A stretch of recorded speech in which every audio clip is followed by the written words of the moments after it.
Amém. Nós vamos continuar a exposição do breve catecismo e ainda eu gostaria de tratar da pergunta de número 1. A pergunta de número 4. Você pode acompanhar aí no slide. A pergunta de número 4, ela trata então sobre o que é Deus. Eu no início havia explicado a vocês essa questão da diferença dos termos, né? Do o que é Deus, ou em algumas traduções aparecem quem é Deus. Dependendo, nós temos duas traduções no português em que o pronome o que ou quem, elas estão aparecendo nessas duas traduções. Então a nossa tradução oficial é o que é Deus, enquanto que na tradução é usada pela editora Puritanos, no breve catecismo comentado, ela usa a expressão quem é Deus, para destacar, reforçar mais o conceito ali de pessoalidade, que Deus, a pessoalidade de Deus, Deus enquanto um ser que possui os seus aspectos pessoais, e isso comunicado a nós. Mas o que também é um termo que a priori não está errado, né? Então esse termo também ele é para nos mostrar que Deus ele não está limitado em um mero conceito de divindade, mas é para nos chamar a atenção para o fato de que a expressão o que nos mostra que Deus ele é distinto em todos os aspectos. Esse é o ponto central da pergunta 4, quando fala de quem é Deus, sobre o conhecimento sobre Deus. Aí uma outra consideração que eu quero fazer sobre isso, antes da gente ler aqui a pergunta 4.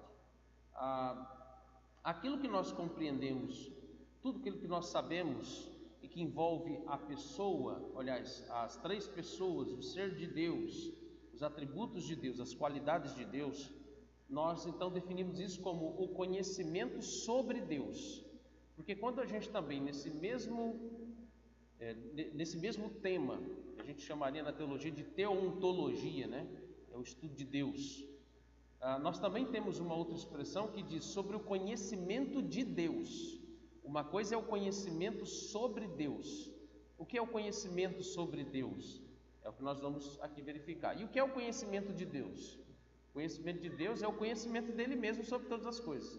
Por isso a diferença dos termos, no uso aí de conjunção, quando vai de sobre e o de, tá? Conhecimento sobre Deus é o que nós estamos estudando em relação a Ele. Conhecimento de Deus é o conhecimento que Ele tem de todas as coisas e dele mesmo, tá? Inclui-se também no mesmo estudo aqui. Mas a pergunta número 4 do breve catecismo diz: o que Deus é? Deus é Espírito infinito, eterno e imutável em seu ser, sabedoria, poder, santidade, justiça, bondade e verdade. Na semana passada nós havíamos trabalhado, pode mudar aí, Nathan, por favor? Nós havíamos trabalhado a três aspectos fundamentais que iniciam aqui o estudo sobre a definição de Deus. Nós vimos que, por exemplo, há algumas expressões chaves, tanto no seu aspecto teológico, nas terminologias que são teológicas, mas também das que são bíblicas. Por exemplo, a expressão nosso Deus, que é muito comum no Antigo Testamento, como a expressão Senhor Deus, que também comumente é usada nas Escrituras. Ambas, elas nos dão uma definição de um Deus que é pessoal e de um Deus que é relacional, tá?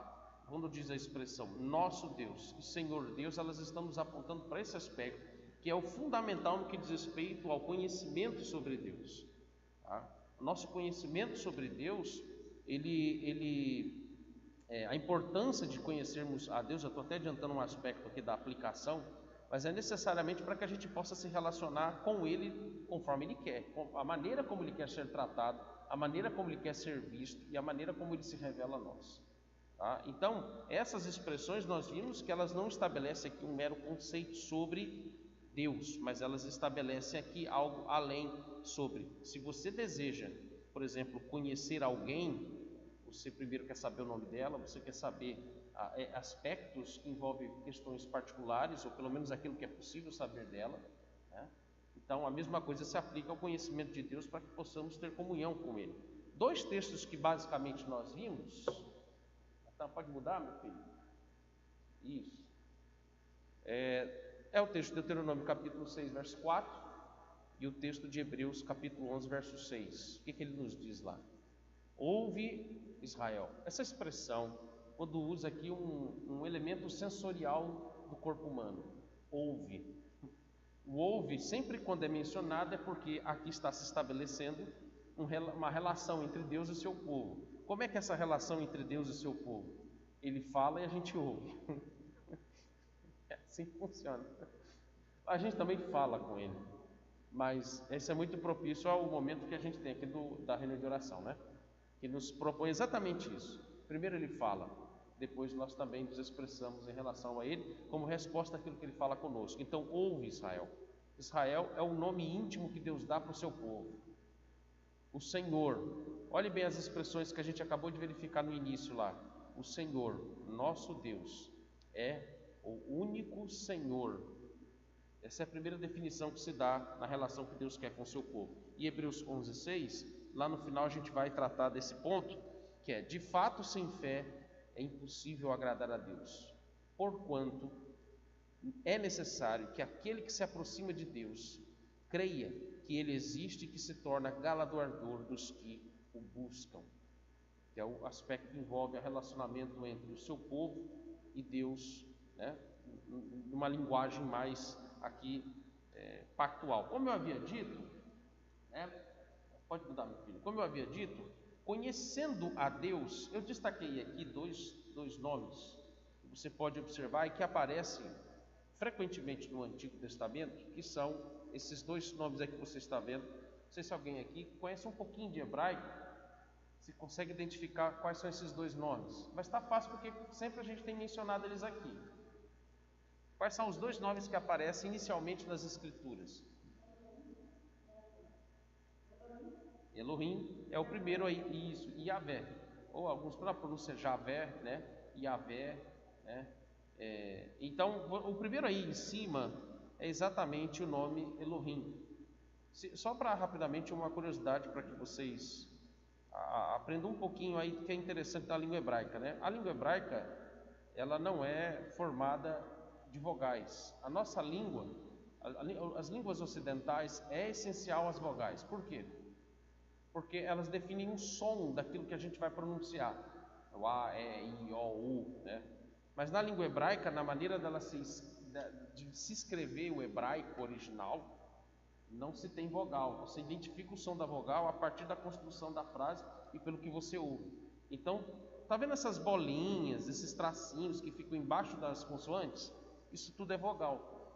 Mas elas foram acrescentadas na época, no período da tradução do hebraico, da Bíblia do Antigo Testamento, do hebraico para o grego. Então, para facilitar para os gentios lerem a língua hebraica, era essa a intenção. Eles acrescentaram essa simbologia como uma forma de fazer com que facilitasse o entendimento do que estava sendo pronunciado, tá? Mas é difícil ler hebraico? A priori e não é no sentido de não conhecermos uma língua. Quando você não conhece uma língua, é difícil você entender o que ela está sendo. Então, você tem que aprender. Mas, enfim, ao mesmo tempo, não diria que seja tão difícil, porque nós não temos o hábito de escrever abreviado no WhatsApp. Eu vivo repetindo, falando, VC. O VC é você lá com as vogais, é só você identificar a simbologia, a terminologia e o código que está ali identificado, você sabe o que está escrito. Então, a priori, não seria também tão difícil assim de aprender a língua hebraica, tá? E embaixo é o nome Yahvé. Começa com a letra Ioda, que é aquela letrinha chamada de a menor letra da simbologia ou do alfabeto hebraico, que Jesus Cristo também menciona lá em Mateus capítulo 5, verso 17. Lembra do I e do tio, que é traduzido para o português? Na língua hebraica, ou trazido para o aramaico, é o Ioda, que é a menor de todas as letras. Tá? Então, o nome de Deus ele está identificado aí como Elohim e Yahvé, que constantemente são os dois nomes mais usados ou comumente mencionados no Antigo Testamento. Tá? E aí, veja, como eu disse, quando você quer conhecer alguém, você quer saber os nomes, você quer saber as suas características, você quer saber seus atributos, com o intuito de realmente saber como você vai se relacionar com aquela pessoa. Eu pensava na questão aqui de quando os casados, como é que foi que você se aproximou da pessoa, que você lá começou a gostar, se apaixonar, né, Mariana? E aí, a primeira coisa que pergunto, o que é? Ou pelo menos deveria, né? Mas eu sei que o Tiago fez dessa linha. Primeiro perguntou o nome. Oi, tudo bem? Qual é o seu nome? Aí fala o nome. Se a pessoa fala o nome completo com sobrenome e tudo, é porque ela não quer saber de nada. Mas se ela fala, não, eu sou a Mariana, acabou. Não, aí já abriu as portas para continuar a conversa, né? E assim vai. O que você gosta? Os gostos, né? As predileções. Aí a conversa vai se desenvolvendo até chegar no momento em que o relacionamento se desenvolve. Veja, não é tão difícil da gente entender a necessidade de se estudar quem é Deus. Porque se a gente se dedica tanto nos relacionamentos interpessoais, no desejo de conhecer as pessoas, de querer agradá-las, você não quer fazer coisa errada, você quer fazer o possível para que essa pessoa se sinta bem com você.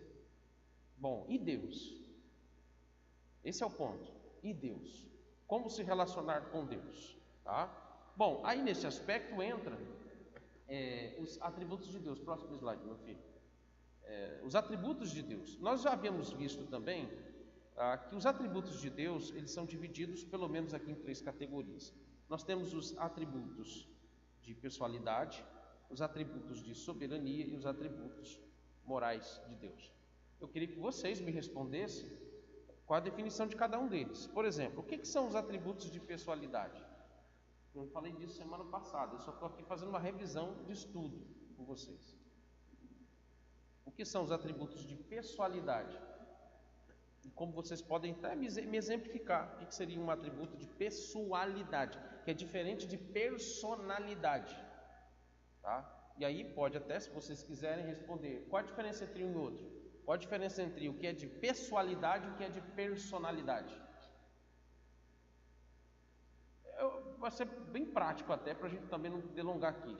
Pessoalidade tem a ver com aquilo que é da sua própria natureza, da sua essência.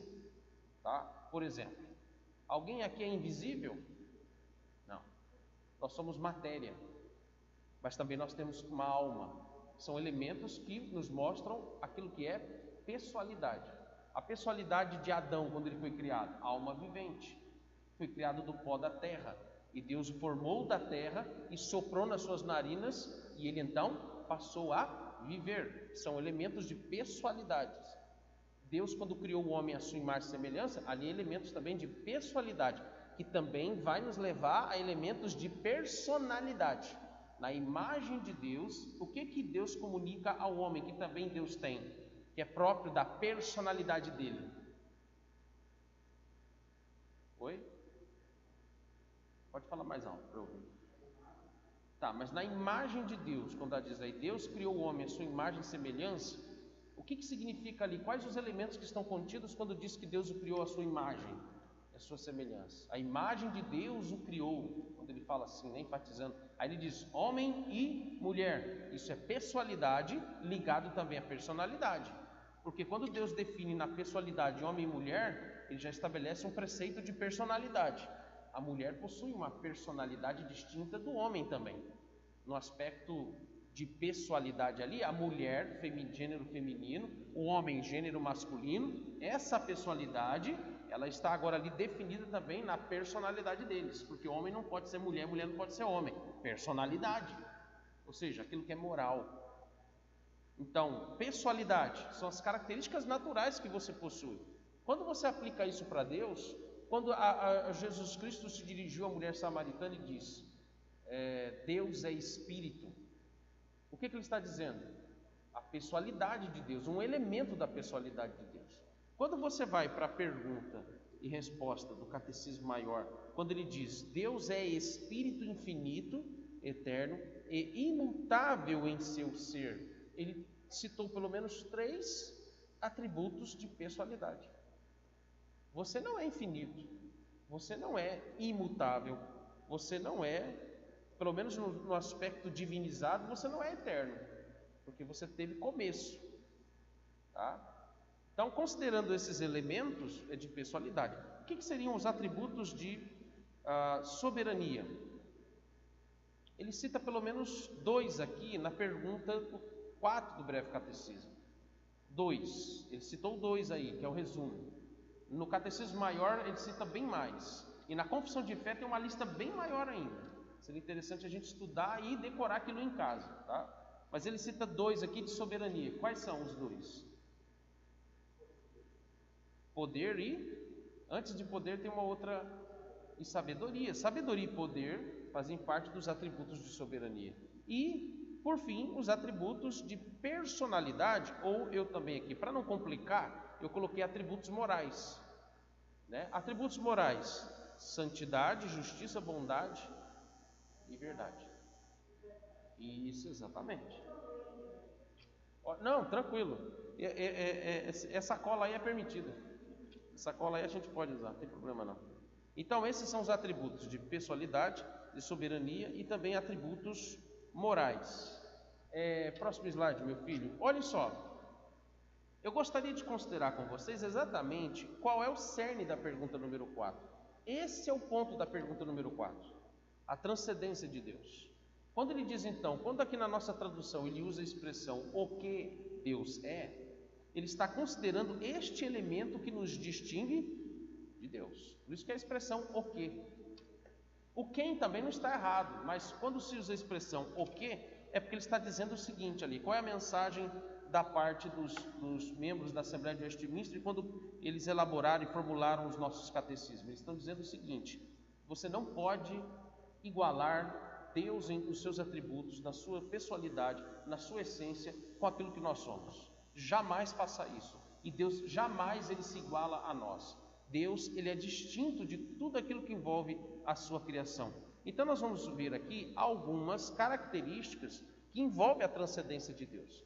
Transcendência significa o quê? Deus é diferente, como também Deus é inigualavelmente superior a tudo aquilo que existe no mundo da criação. Os elementos que foram criados, que são mencionados, por exemplo, em Colossenses, rapidamente, só para a gente ter um rápido panorama do que envolve tudo que está na criação. Olhe Colossenses, a partir do verso, eu acho que é o verso 13, vamos aqui verificar, mas eu vou aqui primeiro conferir. Colossenses, capítulo 1,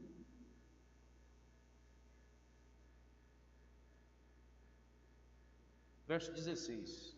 Passei um bocadinho longe aqui, mas é o verso 16. Alguém pode ler, por favor? Verso 16.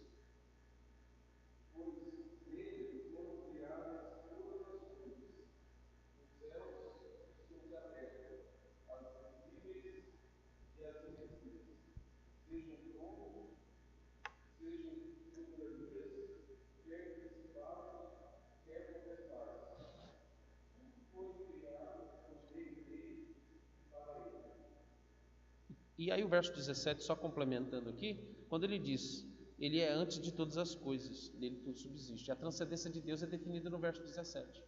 Primeiro, ele é antes de todas as coisas. Segundo, e nele tudo subsiste. Esse é o aspecto da transcendência de Deus. Os elementos daqui que são mencionados pelo apóstolo Paulo da criação, quando ele fala que que Jesus Cristo, né?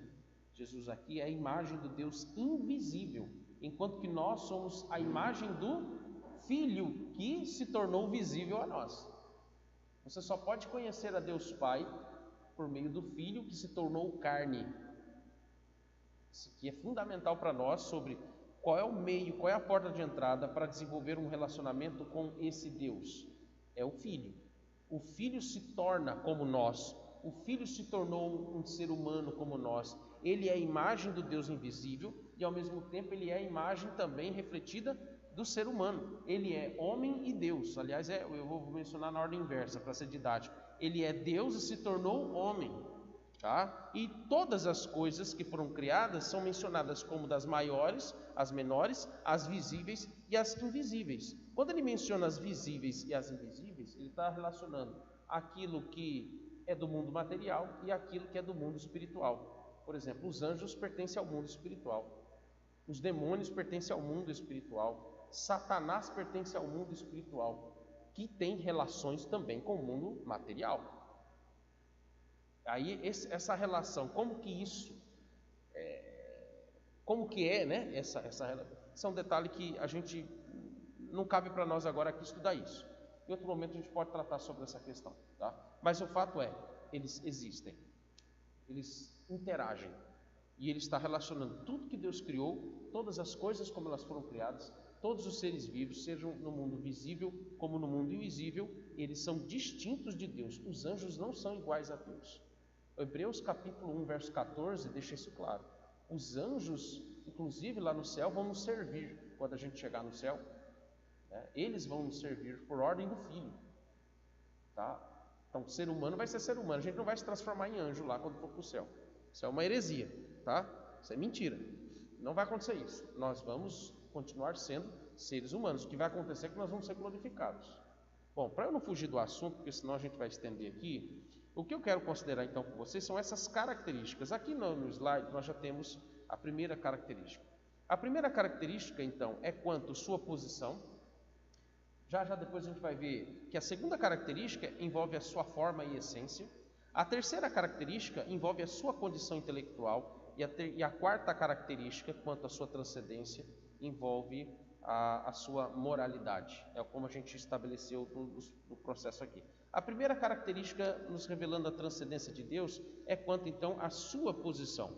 Quando a gente fala da posição de Deus, por exemplo, aí os textos que nós temos aqui mencionado, o primeiro texto é Gênesis 1, versos 1 e 2, quando ele vai dizer: no princípio criou Deus os céus e a terra, porém, estava sem forma e vazia, havia trevas sobre a face do abismo, e o Espírito de Deus pairava por sobre as águas. E a mesma coisa em Êxodo 3, verso 14, quando diz: disse Deus a Moisés: eu sou o que sou, e disse mais: assim dirás aos filhos de Israel: eu sou, me enviou a vós outro. Bom, qual é a definição que nós temos quanto à posição de Deus? Qual é a posição de Deus em relação a nós? Que diferencia Ele de nós? Que distingue Ele na sua transcendência de nós? A sua posição é: Ele é Criador, nós somos criaturas. Esse é o primeiro elemento que caracteriza aqui a transcendência de Deus. Ele é o Criador de todas as coisas, e nós apenas somos feituras dele, como a expressão que é usada. Quando nós vamos para a segunda característica, vai lá, meu filho. Segunda característica, então, envolve a sua essência. Quando nós falamos, então, da essência, a forma e a essência de Deus, nós estamos aqui lembrando alguns aspectos que são importantes sobre, por exemplo, a pessoalidade de Deus. Deus tem corpo? Esse é o primeiro aspecto. Deus não tem corpo, porque Ele é chamado de Espírito puríssimo e infinito. A expressão puríssimo, acrescentado a infinito, é o que está lá no Catecismo Maior. O Catecismo Maior chama Deus, acrescenta-se essa expressão. Ele é um Espírito puríssimo e infinito. E aí suas criaturas foram criadas limitadas, porque elas possuem matéria. Aí lembra que a gente comentou na semana passada, né? O universo é infinito. Se considerarmos esse preceito, não. O universo não é infinito. Até a dízima periódica, tem um professor de matemática aqui, eu vou provocar ele. Até a dízima periódica, ela não é infinita. Ela não é infinita. Considerando a nossa capacidade dos cálculos, sim. Obviamente, não tem como a gente chegar ao número exato, né, do que vem a ser a dízima periódica. Você imagina que o pastor está falando isso com um professor de matemática que é doutor. Como é que a gente vai resolver esse problema depois, né? Mas depois eu queria conversar contigo sobre isso. Tem algumas coisas depois que a gente pode verificar. Mas veja, o que eu quero considerar, na verdade, eu entendo o sentido que é definido lá por infinito, porque a gente não chega ao número exato, né? Então, né, o pi é uma coisa também curiosa sobre isso, né? O número pi. O pi é mencionado nas Escrituras em 1 Reis, quando Salomão está construindo a abóbada do seu palácio, e ele dá o número exato do pi. É impressionante como a Escritura ela é tão fiel em dar informações que são fidedignas e exatas, e elas corroboram corretamente com aquilo que a gente conhece da verdade, do conhecimento geral ou da revelação geral. É só essa curiosidade aí, mas veja, esse é um aspecto importante quando se trata da pessoa de Deus. Deus é infinito, nós não somos infinitos, tá? o texto, a passagem das Escrituras, nós começamos, por exemplo, lá em Gênesis 2, verso 7, ele fala que Deus criou o homem, um ser vivente, alma vivente, e foi o próprio Deus que deu vida ao homem, enquanto que Deus tem vida própria. Como é que Deus, quem deu vida a Deus? Não, ninguém deu vida a Deus. Deus é vida em si mesmo. Ele é a fonte da vida, tá? Ele é a própria vida. O 1 Timóteo 1,17, o que nos diz? Então, olha lá, o que nos diz 1 Timóteo 1,17? Assim ao Rei eterno, imortal, invisível, Deus único, honra e glória pelos séculos dos séculos. Amém. Em outras palavras, Deus é autoexistente. Os homens e todas as suas criaturas dependem totalmente de Deus para viver. E Deus não está limitado ao tempo, Deus não está limitado ao espaço, Deus não está limitado à matéria. Tá? Isso, inclusive, confronta o conceito que se tem, por exemplo, da origem de todas as coisas no evolucionismo.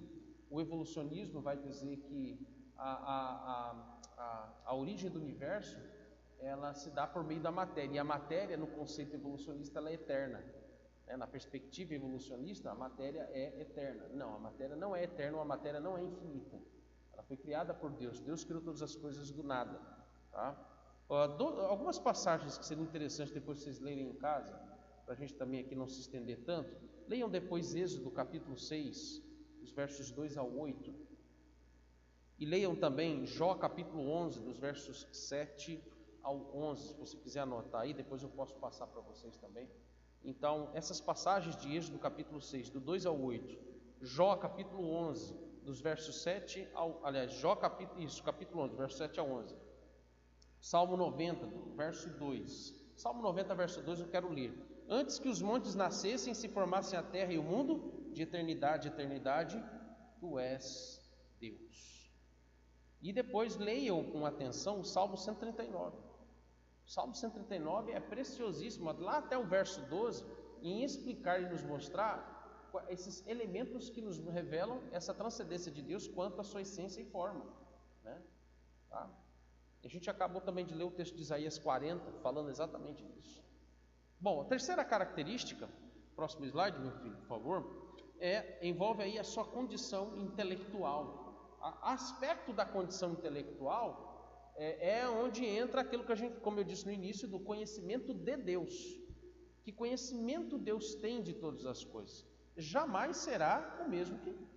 Nós não temos a mesma condição intelectual que Deus tem.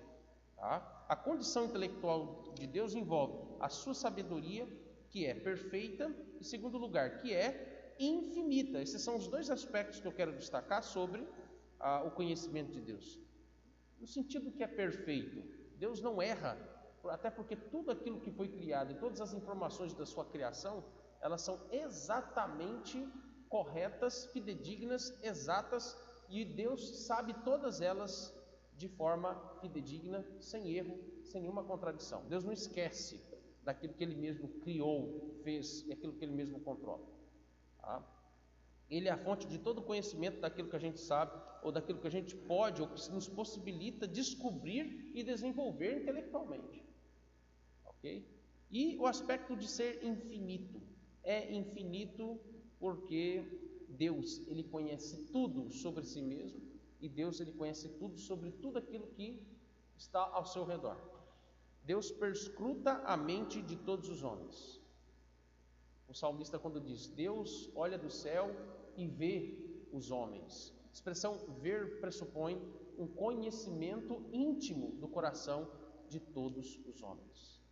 O que eu e você não podemos fazer. Nós experimentamos um pouco disso quando a gente olha para... Deus dota algumas pessoas da habilidade de poder perceber, discernir como que a pessoa, qual o seu estado de espírito, e perceber alguma coisa está errada, aprontou alguma coisa. Mãe, quando fala que mãe tem o sexto sentido, a gente brincava lá em casa e falava assim, a mãe é profeta, porque ela descobre as coisas rapidinho. A gente chegava em casa e ela sabia, era batata saber, ela já estava a par de metade das coisas que ela ainda não sabia.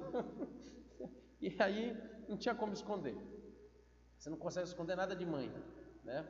Mas enfim, se nós, nesse conhecimento limitado, nós conseguimos, e um conhecimento que não é perfeito, porque muitas vezes ele não é dotado de verdade. A gente muitas vezes adota ou busca um conhecimento motivado pela mentira do coração, pelo engano do coração. Não é o caso de Deus. Deus é a pura verdade em todas as coisas que se pode conhecer. Infinito, então, porque Ele sabe de tudo, tá? E Ele não está limitado no seu conhecimento ao passado, presente e futuro. Por exemplo, há coisas do passado que é possível conhecer, mas a gente não pode conhecer em detalhes, por exemplo, eventos que se sucederam no 7 de setembro de 1822. Não tem como saber tudo, né? Ao longo dos anos é possível, de muitas pesquisas, às vezes o camarada descobrir qual era a cor do jumento que Dom Pedro I estava usando para voltar para o Rio de Janeiro, lá no Largo do Ipiranga. O camarada faz uma pesquisa para descobrir um monte de coisa. Não era cavalo, não, era jumento. Tem uma tese de um calhamaço desse tamanho só para dizer que não era cavalo, era jumento. Imagine, o calhamaço de coisas de pesquisa que ele faz para descobrir só isso aí, né? Então, é interessante você perceber que Deus ele não está limitado ao aspecto do passado, Ele não está limitado apenas ao conhecimento no aspecto do presente. E veja, nós estamos limitados ao conhecimento de todas as coisas do futuro. Algumas coisas do futuro só é possível saber porque Deus a revelou para nós por meio de profecias. Aquilo que Ele não revelou está na sua vontade secreta, na sua revelação não, mas nos seus decretos de forma secreta, está oculto. Veja, nós não podemos saber, nós vamos ficar sabendo na hora que acontecer. É por isso que Jesus ele fala: não andeis ansiosos por coisa alguma. Na verdade, a preocupação do que comer, beber e vestir está ligada ao que vai acontecer no futuro. Esse é o problema. O medo está ligado ao que está para acontecer e não com o que está acontecendo. Que momento vem o medo? Quando chega a notícia, como hoje ou ontem também chegou, quando diz que a Petrobras vai aumentar o combustível por 24%. Todo mundo já pelou de medo correndo para os postos aí, está uma fila danada para tudo botar combustível. O povo está com medo. Nem aumentou ainda. Vai aumentar. Ao que me parece, acho que amanhã, não sei agora como é que vai ser, né? Acho que amanhã. Então, já aumentou, né? Mas tá, olha só, veja. Estava para acontecer, iria acontecer, ou vai acontecer, a gente já está, né? Já gera um nível de angústia e preocupação no nosso coração sobre o futuro. Como vai ser? O que será? Geralmente a gente fala, o que será de nós? Então, a preocupação ou o anseio, a angústia quanto ao futuro é um problema nosso. Deus não tem esse problema, porque Deus conhece, sabe todas as coisas, porque Ele decretou todas elas. Deus não peca por adivinhar as coisas, como alguém uma vez já nos acusou. É a mania o pessoal às vezes usar esse argumento contraditório, falar assim: ah, porque esse negócio de profecia não tem cabimento, porque é um argumento liberal, né? Porque senão Deus estaria adivinhando. Não, Deus não adivinha nada, Ele decretou todas as coisas. Ele sabe já de todas as coisas que envolvem o futuro. Ele é atemporal. O tempo dele, definido no termo, a terminologia no grego é kairos, né? Ou kairos. O nosso é cronológico, é cronos. Tá? Bom, vamos seguir. Aliás, eu dei as passagens bíblicas, né? Nós temos Romanos capítulo 11, versos 33 ao 35, e nós temos o Salmo 147, versos 5. Romanos 11, versos 36 ao 35, ele vai nos dizer, né, a profundidade da riqueza, tanto da sabedoria como do conhecimento de Deus. Quão insondáveis são os seus juízos e quão inescrutáveis os seus caminhos. Quem, pois, conheceu a mente do Senhor? Ou quem foi o seu conselheiro? Ou o primeiro que deu a ele para que lhe venha a ser restituído? E aí o Salmo 147, verso 5. Grande é o Senhor nosso e muito poderoso, o seu entendimento não se pode medir. Quarta e última característica está relacionada agora à sua moralidade. Isso. A quarta característica, então, relacionada à sua moralidade, envolve, então, alguns aspectos da santidade. Por exemplo, a santidade de Deus ela não é como, por exemplo, era o ser humano antes da queda. O homem, na sua imagem e semelhança, ele tinha esse atributo também. O homem, na sua essência humana, na sua personalidade, ele tinha a santidade. Ele a perde, então ele era passivo de perder a santidade, se ele viesse desobedecer ao Senhor. A santidade de Deus é imutável. Deus, ele na sua moralidade, a sua santidade, ela é absolutamente superior à criação, primeiro aspecto. Ela é absolutamente superior à criação. Em segundo lugar, ela é absolutamente superior ao pecado. Ela é totalmente livre do mal moral. A santidade de Deus não pode ser corrompida. Tá? Esse é um aspecto fundamental. Por exemplo, Isaías capítulo 6, os versos 2 e 3, ele vai dizer: serafins estavam por cima dele, cada um tinha 6 asas, com 2 cobria o rosto, com 2 cobria os seus pés, e com 2 voava, e clamavam uns para os outros, dizendo: Santo, Santo, Santo é o Senhor dos exércitos, e toda a terra está cheia da sua glória. A ênfase, lembra que eu expliquei para vocês lá no retiro, né? A ênfase do santo, santo, santo, santo, essa é a ideia de infinitude, de superioridade. Deus é absoluta, esse é o sentido. Deus é absolutamente e imutavelmente santo. Não tem relação nenhuma em dizer santo do Pai, santo do Filho, santo... Não é isso não. É santo, santo, santo é absolutamente santo. Uma santidade que não pode ser corrompida. Você vai para Isaías 57:15, o que diz lá? Isaías 57:15, porque assim diz o alto e sublime, que habita a eternidade, o qual teu nome tem o nome de santo. Habito no alto e santo lugar, mas habito também com o contrito, abatido de espírito, para vivificar o espírito dos abatidos e vivificar o coração dos contritos.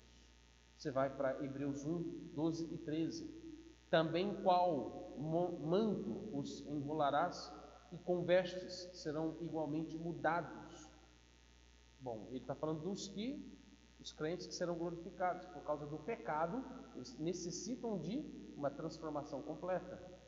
Agora o que ele diz do Senhor: tu, porém, és o mesmo, e os teus anos jamais terão fim. Ora, qual dos anjos jamais disse: assenta-te à minha direita, até que eu ponha os teus inimigos por estrado dos teus pés? Tu és o mesmo, não muda. E por fim, 1 João 5, quando ele diz: ora, a mensagem que da parte dele temos ouvido e vos anunciamos é esta: que Deus é luz, e não há nele trevas nenhuma. Tá? Quais as aplicações, então, que nós podemos tirar sobre o que nós tratamos da pergunta número 4? A primeira aplicação é: qual que é a importância de você conhecer o ser de Deus e os seus atributos? E ainda nem entramos na Trindade. Vai ficar ainda para a semana que vem. Qual é a importância de nós conhecermos o ser de Deus e os seus atributos? Eu jogo essa pergunta para vocês. A segunda pergunta é: qual é a única forma de conhecermos verdadeiramente a Deus? E aí a terceira pergunta para a nossa aplicação: se o propósito da nossa existência é glorificar a Deus e adorá-lo em espírito e em verdade, para que a gente chegue nesse propósito da nossa existência, o que nós podemos fazer para conhecer realmente a Deus? E qual é a fonte, em outras palavras, qual é a fonte para que a gente possa conhecer realmente a Deus, para que a gente cumpra esse propósito? Então essas são as 3 perguntas que norteiam aqui o ponto da aplicação da pergunta número 4 do breve catecismo. Quando a gente vai para a importância de se conhecer a Deus e os seus atributos, eu volto de novo para Hebreus capítulo 11, verso 6. O que nos diz lá em Hebreus capítulo 11, verso 6? Eu vou pedir que alguém leia em voz alta mais uma vez, por favor. O que nos diz lá? Hebreus capítulo 11, verso 6. O que nos diz lá? E lá está a resposta dessa primeira pergunta.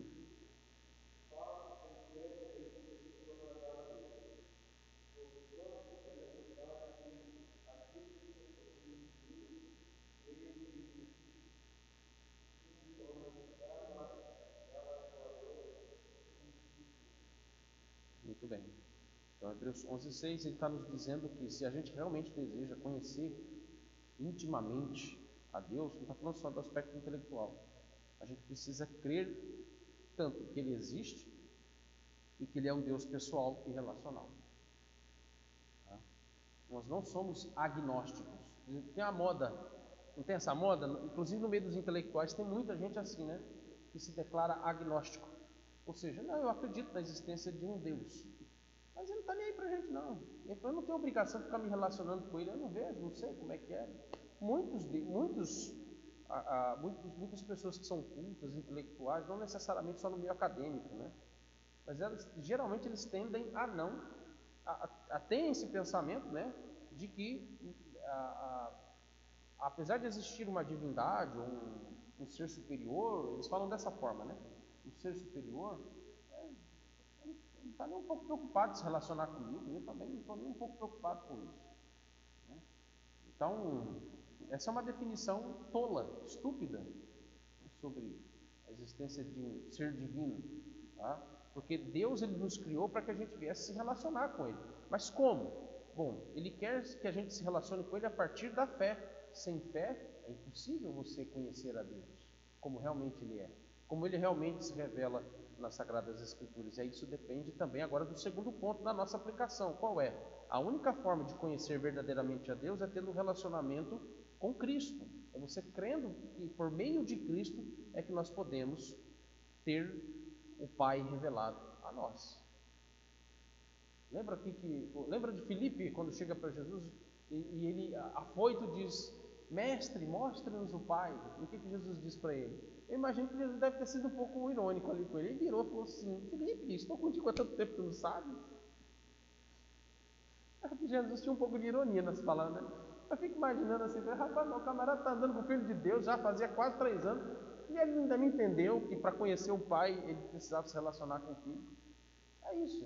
Não se pode conhecer a Deus, o Deus Trino, o Deus pessoal, o Deus relacional, o verdadeiro e único Deus, se não tivermos um relacionamento com o Filho dele. Ele nos enviou o Filho dele para isso, para através do Filho conhecer ao Pai e ao Espírito Santo.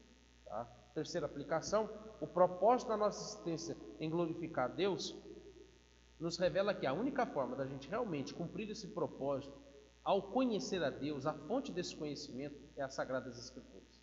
Sem a Bíblia, sem as Sagradas Escrituras, não é possível conhecer ou entender como Ele quer que a gente se relacione com Ele. Então, 3 coisas são fundamentais sobre essa comunhão verdadeira com o único e verdadeiro Deus. Primeiro, você precisa crer na sua existência e que você precisa também se relacionar com Ele. Segundo, você só pode se relacionar com Ele se você se relacionar com o Filho. Terceiro, a fonte de conhecimento que realmente precisamos buscar para o conhecimento verdadeiro do Filho e do Pai, como também do Espírito Santo, o Deus Trino, o Deus completo, é por meio das Escrituras. Só as Escrituras nos revelam o verdadeiro e único Deus. Tá? Esse é o teor que nos propõe a pergunta número 4.